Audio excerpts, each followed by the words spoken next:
लालची आदमी। एक बार एक छोटे से शहर में एक लालची आदमी रहता था।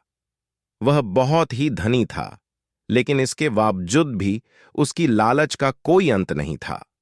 उसे सोना और कीमती वस्तुएं काफी प्रिय थीं, लेकिन एक बात जरूर थी कि वह अपनी बेटी को किसी भी चीज से ज्यादा प्यार करता था। एक दिन उसे एक परी दिखाई दी। जब वो उसके पास आया तो उसने देखा कि पेड़ की कुछ शाखाओं में परी के बाल फंस गए थे। उसने उसकी मदद की और परी उन शाखाओं से आजाद हो गई।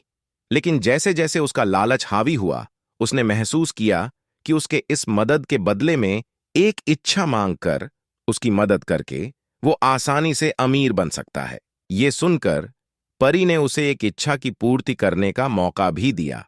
ऐसे में उस लालची आदमी ने कहा कि जो कुछ मैं छूऊं वह सब सोना हो जाए। बदले में ये इच्छा को भी उस परी ने पूरी कर दी थी। जब उसकी इच्छा पूर्ण हो गई, तब वो लालची आदमी अपनी पत्नी और बेटी को अपनी इच्छा के बारे में बताने के लिए घर भागा। उसने हर समय पत्थरों और कंकड़ को छूते हुए और उन्हें सोने में परिवर्तित होते देखा, जिसे देखकर वो बहुत ही खुश भी हुआ। घर पहुंचते ही उसकी बेटी उसका अभिवादन करने के लिए दौड़ी। जैसे ही वह उसे अपनी बाहों में लेने के लिए नीचे झुका, वह एक सोने की मूर्ति में बदल गई।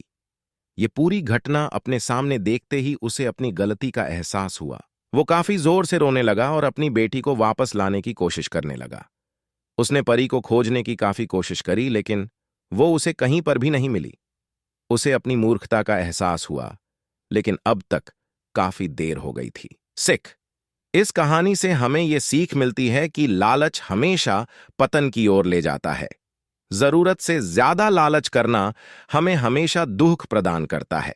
ऐसी और मजेदार कहानियां सुनने के लिए हमारी चैनल को लाइक कीजिए, शेयर कीजिए, सब्सक्राइब कीजिए और फॉलो कीजिए।